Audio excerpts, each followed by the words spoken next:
Hello बच्चों, आज हम लोग पढ़ेंगे वैद्युत क्षेत्र तथा वैद्युत बल रेखाएं, electric field and electric lines of force. तो वैद्युत क्षेत्र तथा वैद्युत बल रेखाएं।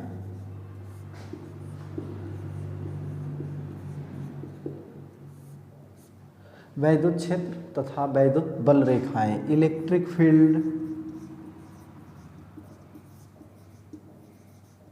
And electric lines of force. तो वैद्युत क्षेत्र तथा वैद्युत बल रेखाएं।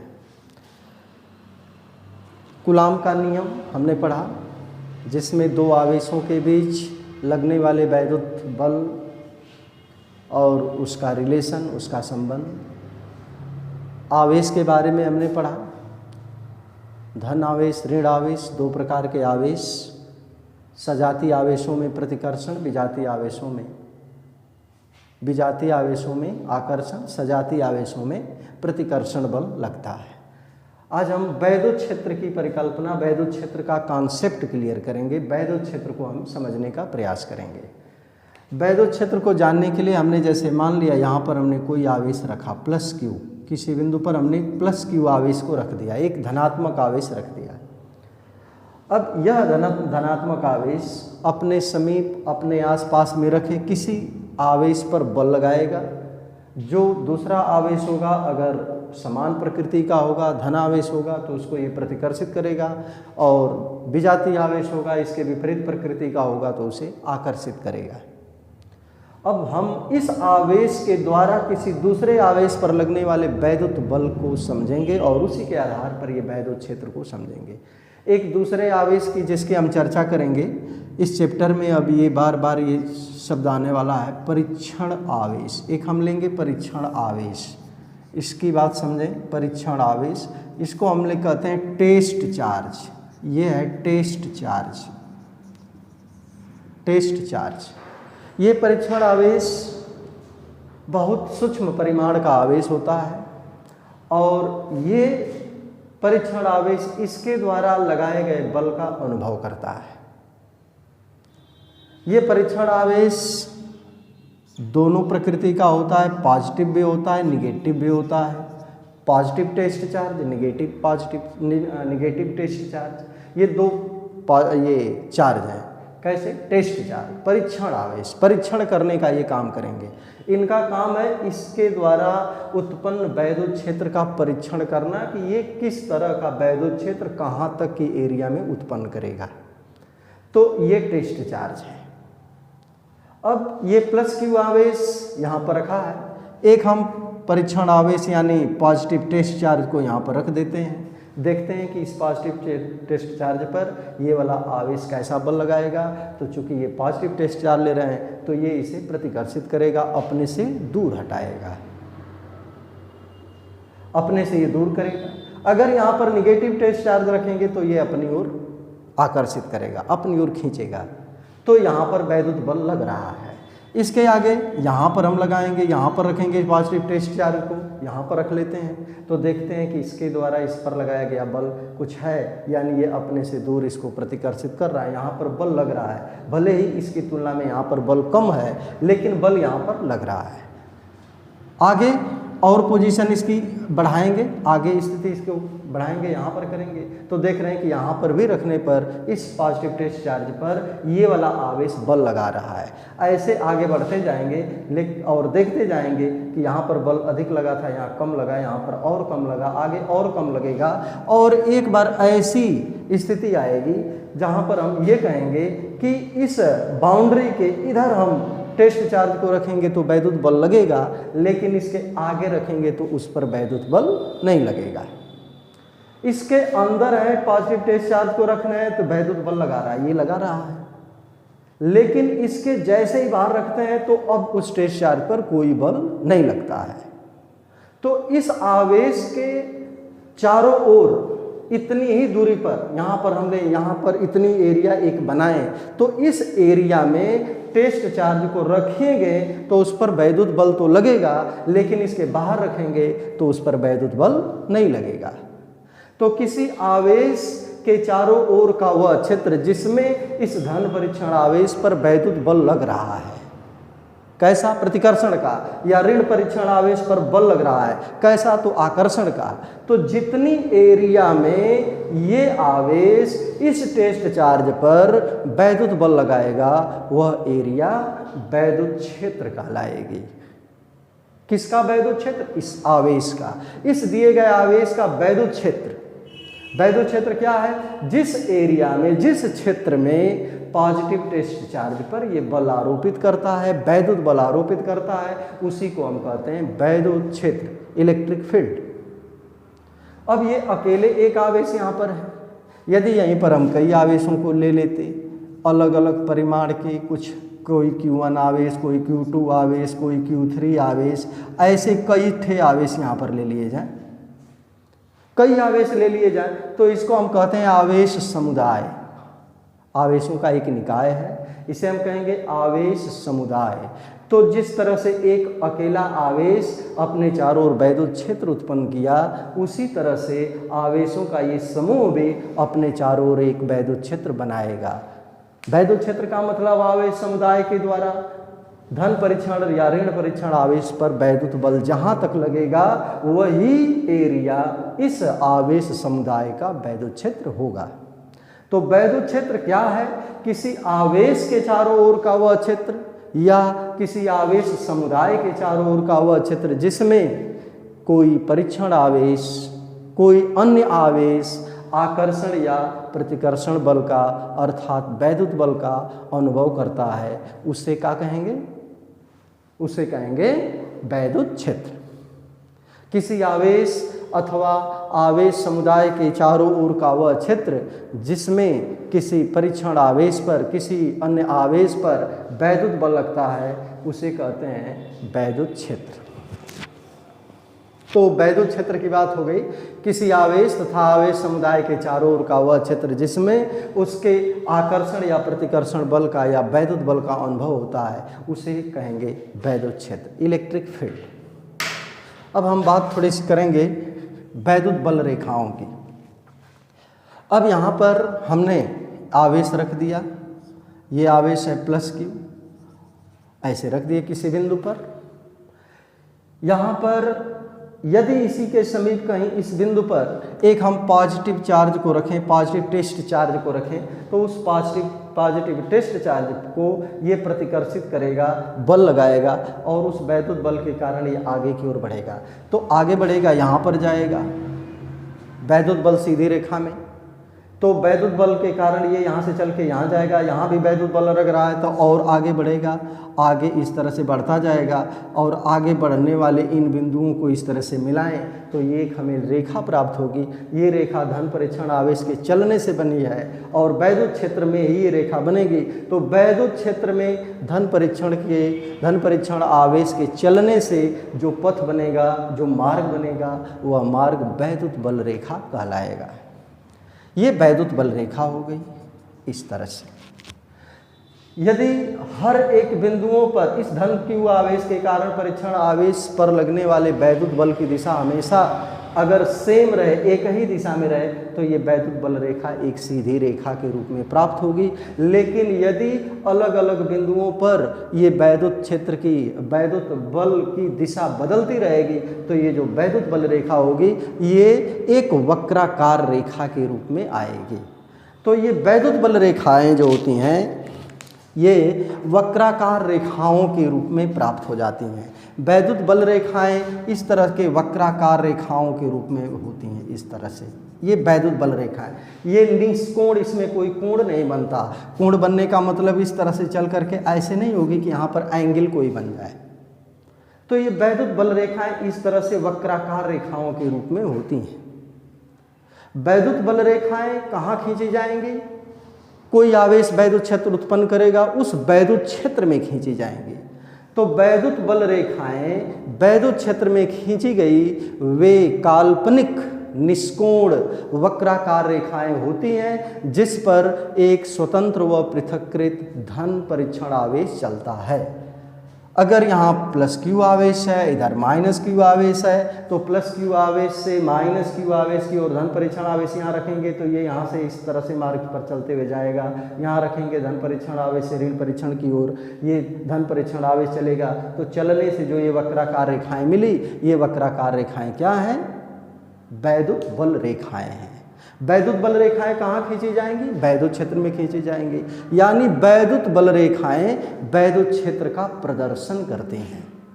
वैद्युत क्षेत्र का प्रदर्शन वैद्युत बल रेखाएं करती हैं। वैद्युत क्षेत्र में खींची गई ऐसी काल्पनिक रेखाएं जो निष्कोण हो, वक्राकार हो और जिस पर धन परीक्षण आवेश चलता है, वही है वैद्युत बल रेखाएं। वैद्युत बल रेखाएं वैद्युत क्षेत्र में खींची गई वे काल्पनिक निष्कोण वक्राकार रेखाएं होती हैं जिस पर एक स्वतंत्र व पृथक्कृत धन परीक्षण आवेश चलता है। तो इस वक्राकार रेखा पर अगर ये कह रहे हैं कि ये वैद्युत बल रेखा है, तो निश्चित रूप में समझेंगे कि इस पर कोई धन परीक्षण आवेश इस तरह से चला होगा, इस पर कोई धन परीक्षण आवेश यहाँ से यहाँ चला होगा, यहाँ पर धन परीक्षण आवेश इससे ऐसे चला होगा। तो वैद्युत बल रेखा पर धन परीक्षण आवेश चला है, ऐसा माने। इस वैद्युत बल रेखा के किसी भी बिंदु पर अगर हम एक स्पर्श रेखा खींच दें, ये वैद्युत बल रेखा है, यहाँ पर स्पर्श रेखा खींच दें तो ये स्पर्श रेखा इस धन परीक्षण आवेश पर लगने वाले बल की दिशा को व्यक्त करती है। क्योंकि हर जगह धन परीक्षण आवेश पर लगने वाले बल के कारण ही ये परीक्षण आवेश चला है, तो कहीं भी इस वक्राकार रेखा पर स्पर्श रेखा खींचेंगे तो ये खींची गई स्पर्श रेखा धन परीक्षण आवेश पर लगने वाले बल की दिशा को व्यक्त करती है। वैद्युत बल रेखा के किसी बिंदु पर स्पर्श रेखा खींची जाए तो ये स्पर्श रेखा धन परीक्षण आवेश पर लगने वाले वैद्युत बल की दिशा को व्यक्त करती है, प्रदर्शित करती है। कुछ वैद्युत बल रेखाओं को कुछ इनकी प्रॉपर्टी होती हैं, प्रॉपर्टी बताएंगे, लेकिन इससे पहले कुछ और भी अपने अनुभव से यहाँ पर हम कुछ समझते हैं, कुछ बात समझने का प्रयास करते हैं। हम यहाँ पर यदि एक धन आवेशित गोला ले लें, एक धन आवेशित गोला ले लें, अब इस धन आवेशित गोला के कारण हम वैद्युत बल रेखा जानना चाहते हैं। ये धन आवेशित गोला हमने रख दिया, ये अपने चारों ओर इलेक्ट्रिक फील्ड क्रिएट किया, ये चारों ओर अपने इलेक्ट्रिक फील्ड उत्पन्न करेगा, वैद्युत क्षेत्र उत्पन्न करेगा। वैद्युत क्षेत्र कहाँ तक होगा? जहाँ तक धन परीक्षण आवेश पर बल लगेगा वहाँ तक इसका वैद्युत क्षेत्र होगा। तो अपने चारों ओर ये वैद्युत क्षेत्र बनाया। इस वैद्युत क्षेत्र में यदि हम एक पॉजिटिव टेस्ट चार्ज को, धन परीक्षण आवेश को यहाँ पर रख देते हैं तो ये प्लस क्यू धन आवेशित गोला इस टेस्ट चार्ज को अपने से दूर करेगा। दूर करने के कारण, वैद्युत बल के कारण टेस्ट चार्ज ये दूर की दिशा में चलना शुरू करेगा और इसके चलने से जो मार्ग बना वही क्या है? वैद्युत बल रेखा है। तो इस धन आवेशित गोले के कारण वैद्युत बल रेखा ऐसे निकली यहाँ से और दूर की ओर ये जा रही है। यहाँ पर यदि हम टेस्ट चार्ज को रखे होते तो इस टेस्ट चार्ज पर वैद्युत बल लगता और वैद्युत बल के कारण ये दूर इस तरफ ऐसे चलता, तो ये धन परीक्षण आवेश ऐसे चलेगा, तो वैद्युत बल रेखा ये हो गई। यहाँ पर टेस्ट चार्ज को रखेंगे, उसके कारण ये ऐसे चलेगा। धन परीक्षण आवेश को यहाँ रखेंगे, वैद्युत बल लगाएगा दूर की दिशा में, तो ये वैद्युत बल रेखा ऐसे आएगी। तो हम समझ सकते हैं कि एक धन आवेशित गोला के कारण उत्पन्न वैद्युत क्षेत्र में वैद्युत बल रेखाएं धन आवेशित गोले के केंद्र से निकलकर दूर अनंत की ओर जाती हुई प्रतीत होती हैं। ये धन आवेशित गोला है, तो धन आवेशित गोले के कारण उत्पन्न जो धन आवेशित गोला करेगा वैद्युत क्षेत्र, धन आवेशित गोले द्वारा उत्पन्न वैद्युत क्षेत्र में वैद्युत बल रेखाएं गोले के केंद्र से निकलकर दूर अनंत की ओर जाती हुई प्रतीत होती हैं।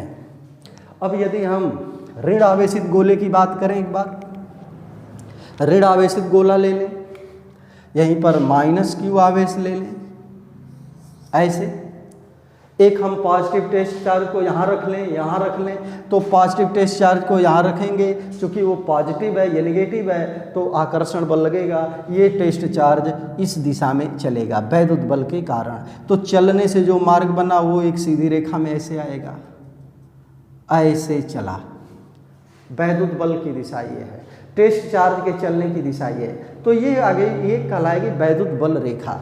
अगर धन परीक्षण आवेश को यहाँ रखेंगे तो चलने से जो मार्ग बना ये ऐसे चला, ये वैद्युत बल रेखा, ये वैद्युत बल रेखा ऐसे, ये है वैद्युत बल रेखाएं। तो ये वैद्युत बल रेखाएं बिल्कुल उसी तरह से हैं जैसे पहले थी। अंतर क्या है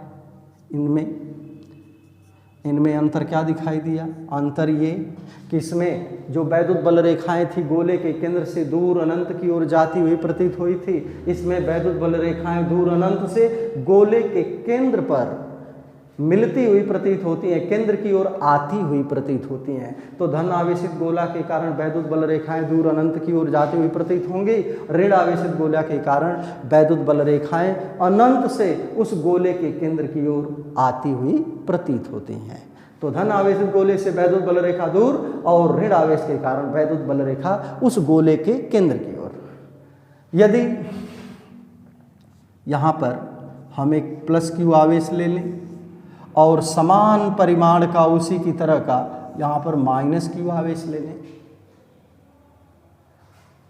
टेस्ट चार्ज को रखेंगे, प्लस क्यू आवेश को रखेंगे, तो इससे ये दूर जाएगा। जैसे जैसे ये दूर जाएगा और इसके वैद्युत क्षेत्र का प्रभाव जब बढ़ेगा तो ये आवेश ऐसे दूर जाएगा, फिर ये आकर्षित करेगा तो उसकी ओर झुकेगा, और ऐसे चलने में देखा जाता है कि ये धन परीक्षण आवेश ऐसे चलता है। तो धन परीक्षण आवेश धन गोले से निकला, ऋण गोले पर पहुंचा, उसके चलने से जो मार्ग बना ये क्या है? वैद्युत बल रेखा है। ये वैद्युत बल रेखा कहलाएगी। ऐसे ही नीचे से ऐसे चलाएंगे तो ये ऐसे चलेगा। ये क्या है? ये वैद्युत बल रेखा है। धन से ऋण की ओर ये जा रहे हैं, ये हैं वैद्युत बल रेखाएं। वक्राकार रेखाओं के रूप में बहुत सी रेखाएं खींच सकते हैं। ये हैं वैद्युत बल रेखाएं जो धन आवेशित गोले के केंद्र से निकलती हैं और ऋण आवेशित गोले के तरफ जाती हैं। ऐसे हमेशा धन आवेशित गोले से निकलेंगी और ऋण आवेशित गोले की ओर प्रवेश करेंगी, वहाँ पर पहुँचेंगी। ये वैद्युत बल रेखाएं हैं। धन और ऋण आवेश के कारण उत्पन्न वैद्युत क्षेत्र में वैद्युत बल रेखाएं धन आवेशित गोले से निकलकर ऋण आवेश पर समाप्त होती हैं। अब यदि ये दोनों आवेश इस तरह से लिए जाएं, समान चिन्ह के हैं, यहाँ विपरीत चिन्ह के थे, परिमाण के समान थे। यहाँ परिमाण समान तो है लेकिन चिन्ह भी समान है, परिमाण और चिन्ह में समान है, सजातीय आवेश हैं। तो इसके कारण वैद्युत बल रेखा धन परीक्षण आवेश को रखेंगे, अपने से दूर हटाएगा, इसका प्रभाव पड़ेगा, यह भी उसको दूर करेगा। तो वैद्युत बल रेखा कुछ इस तरह से चलेगी और चल करके ये ऐसे जाएगी। इसके कारण वैद्युत बल रेखा ऐसे आएगी तो ये ऐसे आएगी। ये वैद्युत बल रेखा है, ऐसे चलने का इसका मार्ग हो रहा है। ये है वैद्युत बल रेखा, ऐसे इस तरह से। यहाँ से धन परीक्षण आवेश को लें तो ये वैद्युत बल रेखा ऐसे जाएगी, ऐसे ऐसे।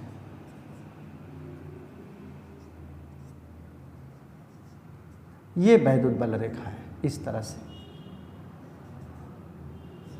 ये वैद्युत बल रेखा है। सजातीय आवेशों के द्वारा उत्पन्न वैद्युत क्षेत्र में वैद्युत बल रेखाओं को दिखाए।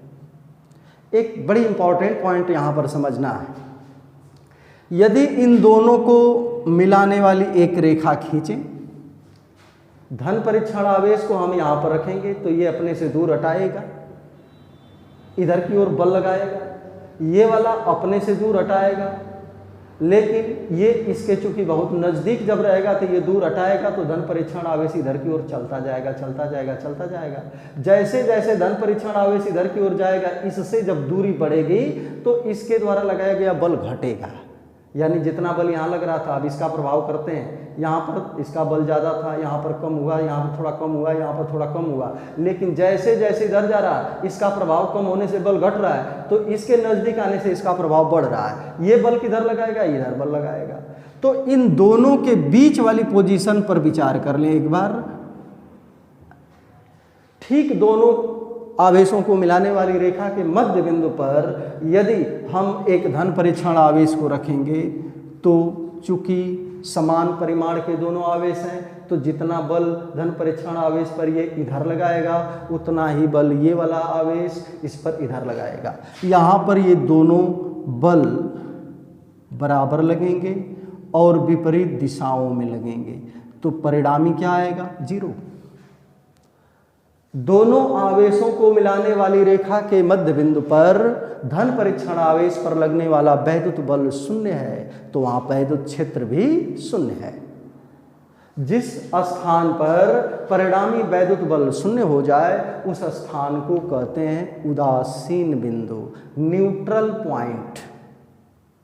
दोनों आवेशों को मिलाने वाली रेखा के मध्य बिंदु पर जहां पर वैद्युत बल परिणामी बल धन परीक्षण आवेश पर लगने वाला परिणामी बल जहां पर 0 हो गया उसी को हम कहेंगे कि ये है उदासीन बिंदु, ये है न्यूट्रल पॉइंट। तो दोनों समान परिमाण के हैं तो यहां पर न्यूट्रल पॉइंट ठीक बीच में मिलेगा। लेकिन यदि ये समान न हो, ये अलग अलग परिमाण के हों, एक Q1 आवेश हो दूसरा Q2 आवेश हो, जैसे यहीं बदल देते हैं, एक Q1 करेंगे एक Q2 कर लेंगे।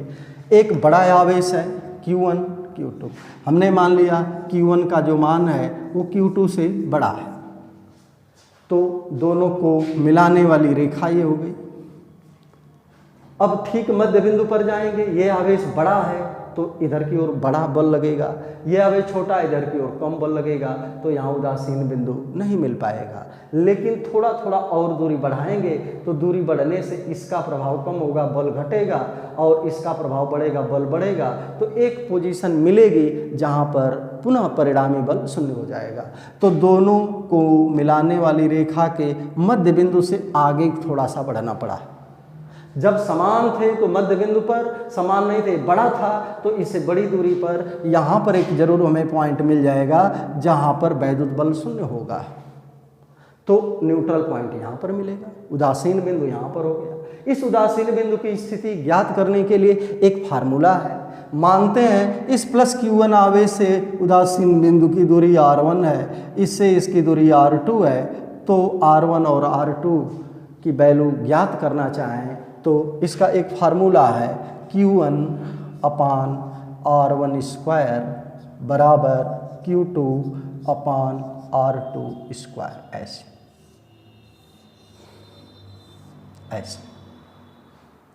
हम ज्ञात कर सकते हैं इस सूत्र का प्रयोग करके। ये 5 माइक्रोकूलाम का आवेश है, ये 3 माइक्रोकूलाम का आवेश है, बड़ा है ये छोटा है, तो इन दोनों को मिलाने वाली रेखा के किस बिंदु पर परिणामी बल 0 होगा, परिणामी वैद्युत बल 0 होगा, या कहाँ पर वैद्युत क्षेत्र 0 होगा, उदासीन बिंदु कहाँ पर प्राप्त होगा, उसकी स्थिति ज्ञात करने का एक ये फार्मूला है। तो ये तमाम कंडीशन में हमने वैद्युत बल रेखाओं के कुछ अभिलक्षण को हमने यहाँ पर देख लिया। अब वैद्युत बल रेखाओं के कुछ गुण हैं, उनकी कुछ प्रॉपर्टी है, इन्हीं को देखते हुए उसकी प्रॉपर्टी का भी अध्ययन हम लोग कर लेते हैं। वैद्युत बल रेखाएं बता दिए थे, वे काल्पनिक निष्कोण वक्राकार रेखाएं जिन पर एक स्वतंत्र व पृथक्कृत धन परीक्षण आवेश चलता है उसे वैद्युत बल रेखा कहते हैं। वैद्युत बल रेखाओं के गुण कुछ इस तरह से हैं। क्या? पहला गुण कह सकते हैं कि वैद्युत बल रेखाएं धन आवेश से निकलकर ऋण आवेश पर समाप्त होती हैं। धन आवेश से चलती हैं और ऋण आवेश पर जाकर के समाप्त होती हैं। इस फिगर से क्लियर है कि वैद्युत बल रेखा धन से चल करके ऋण पर चली है। वक्राकार रेखाओं के रूप में चलते हुए ये धन आवेश से जाकर के ऋण आवेश पर समाप्त हो जाती हैं। तो वैद्युत बल रेखा का ये पहला लक्षण। दूसरे में इस वैद्युत बल रेखा के किसी भी बिंदु पर हम अगर स्पर्श रेखा खींच दें तो वह स्पर्श रेखा, ये वैद्युत बल रेखा यदि है तो इसके स्पर्श रेखा कहीं खींच देंगे तो ये स्पर्श रेखा धन परीक्षण आवेश पर लगने वाले बल की दिशा को व्यक्त करती है। ये दूसरा अभिलक्षण है कि वैद्युत बल रेखा के किसी बिंदु पर हम बल की दिशा ज्ञात कर सकते हैं स्पर्श रेखा की सहायता से।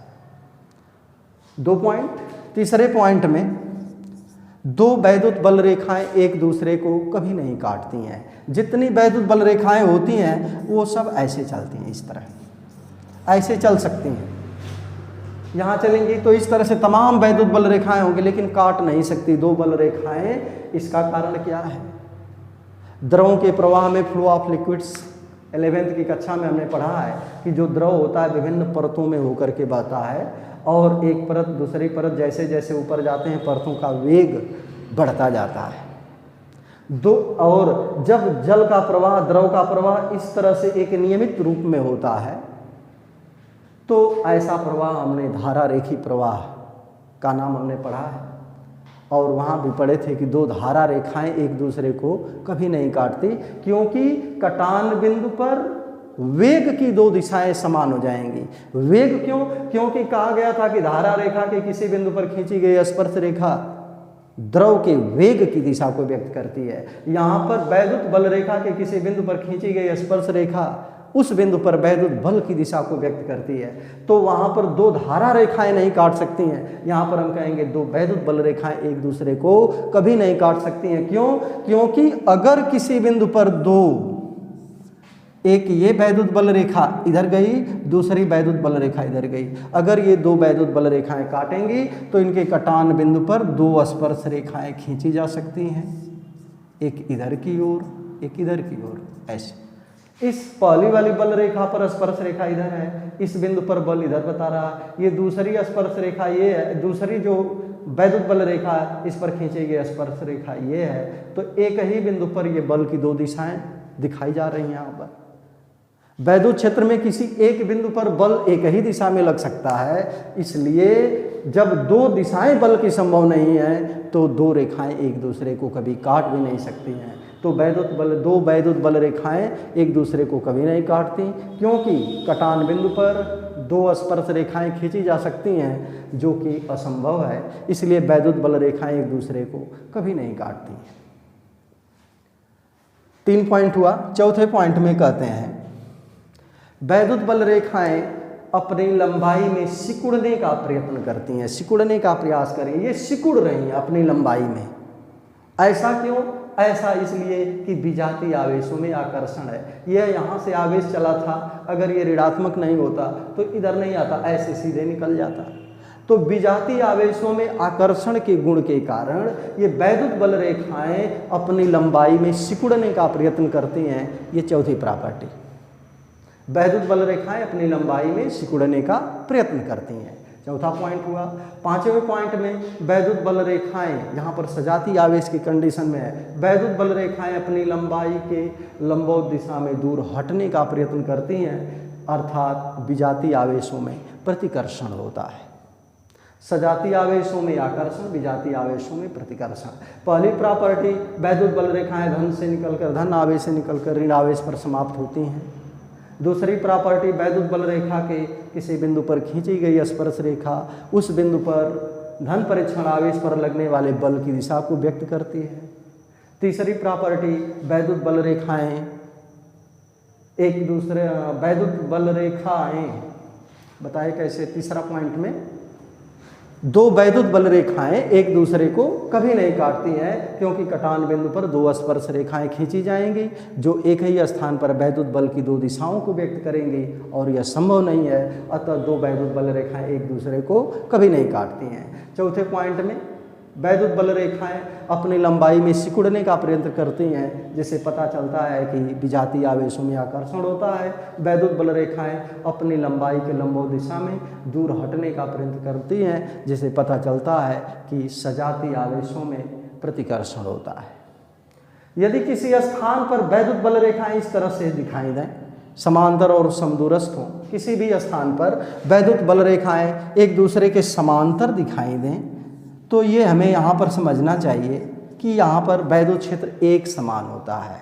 Uniform electric field.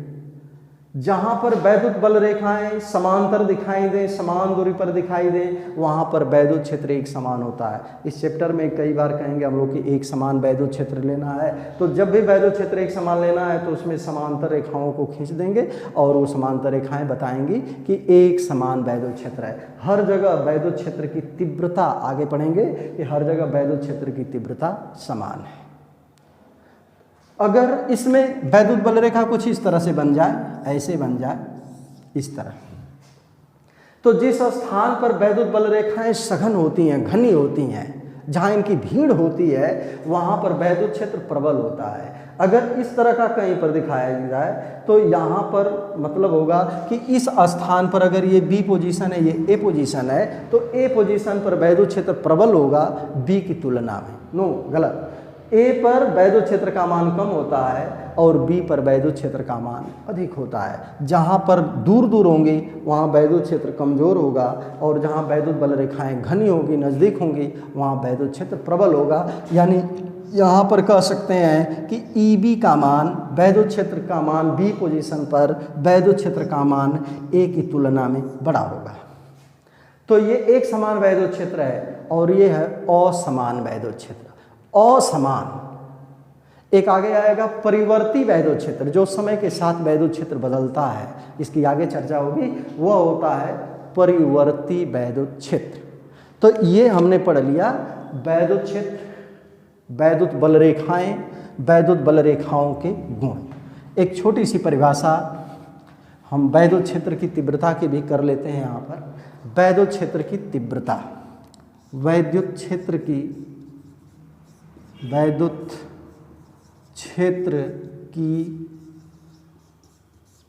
तीव्रता, इंटेंसिटी ऑफ इलेक्ट्रिक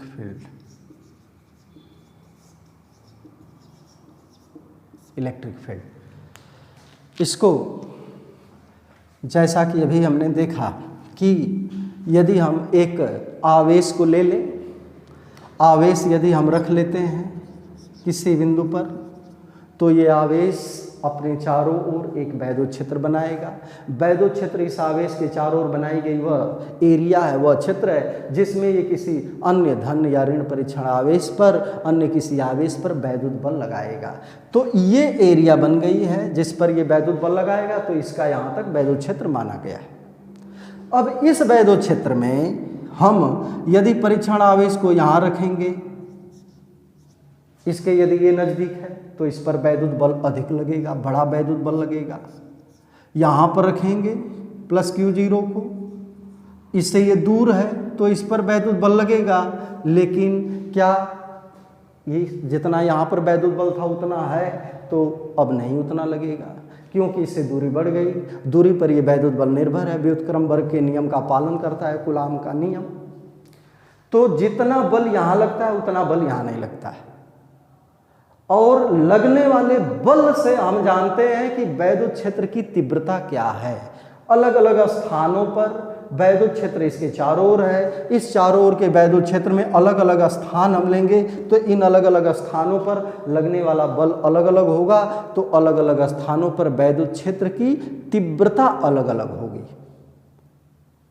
यहाँ पर लगने वाला बल और आवेश, जो Q0 आवेश रखा है, जिस Q0 आवेश को यहाँ रखे हैं, इस Q0 पर लगने वाला बल और आवेश का अनुपात यहाँ पर वैद्युत क्षेत्र की तीव्रता कहलाती है।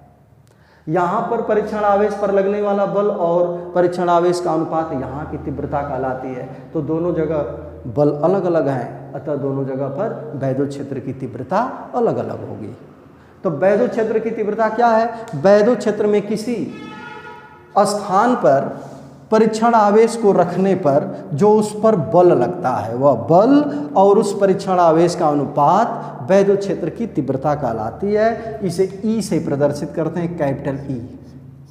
यदि वैद्युत क्षेत्र में किसी स्थान पर परीक्षण आवेश को रखने पर उस पर वैद्युत बल F लगता है, तो वैद्युत बल F और परीक्षण आवेश Q0 का अनुपात उस बिंदु पर वैद्युत क्षेत्र की तीव्रता कहलाएगा।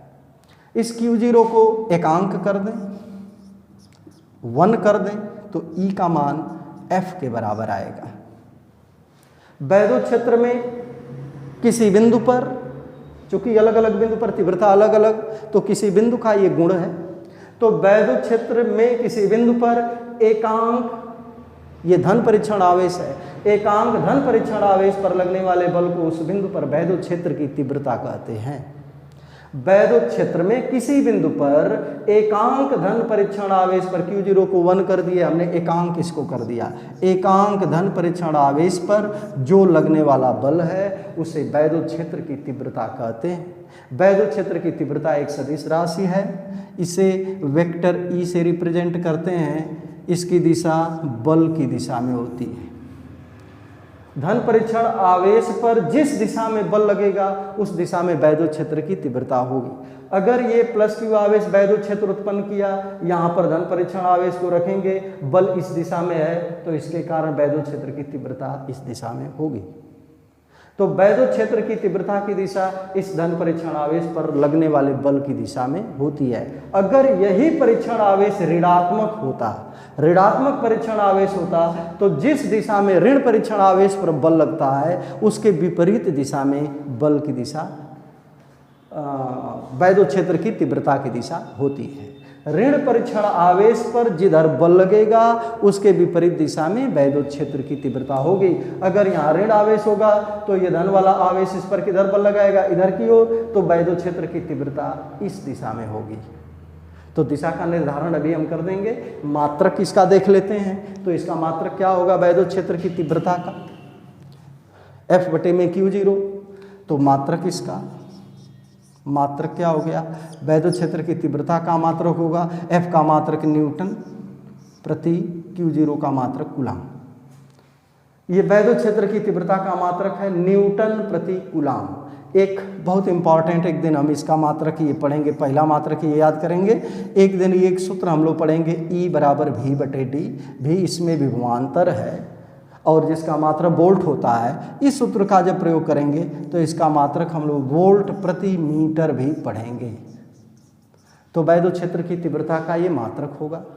विमीय सूत्र इसका, विमीय सूत्र, ये विमीय सूत्र इसका क्या होगा, तो F है mLT-2 अपान Q0 है AT। ऐसे घातों को एडजस्ट कर लेंगे, mLT-3 A-1, ये विमीय सूत्र हो गया।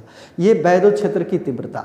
वैद्युत क्षेत्र में किसी बिंदु पर एकांक धन परीक्षण आवेश पर लगने वाले वैद्युत बल को वैद्युत क्षेत्र की तीव्रता कहते हैं। तो वैद्युत क्षेत्र की तीव्रता की परिभाषा और इसका मात्रक बहुत इंपॉर्टेंट है। तीव्रता की दिशा जानना। हम यदि प्लस Q आवेश यहाँ लेते हैं, प्लस Q आवेश लेते हैं, ये वैद्युत क्षेत्र उत्पन्न करेगा। हम जानना चाहते हैं कि इस बिंदु P पर वैद्युत क्षेत्र की तीव्रता किस दिशा में होगी। इसका निर्धारण कैसे करेंगे, दिशा का निर्धारण कैसे करेंगे, धन परीक्षण आवेश से या ऋण परीक्षण आवेश से। ध्यान बस देना है, धन परीक्षण आवेश पर जिधर बल लगेगा तीव्रता उधर होगी, ऋण परीक्षण आवेश पर जिधर बल लगेगा उसके तीव्रता विपरीत दिशा में होगी। तो प्लस Q आवेश के कारण यहाँ पर वैद्युत क्षेत्र की तीव्रता किधर होगी, तो हम धन परीक्षण आवेश रख दिए। किधर बल लगेगा, ये धन है, ये धन है, किधर बल लगेगा, इस दिशा में बल लगेगा, तो जिधर बल लगेगा उधर तीव्रता हो गई, यानी तीव्रता की दिशा ये O से P की ओर।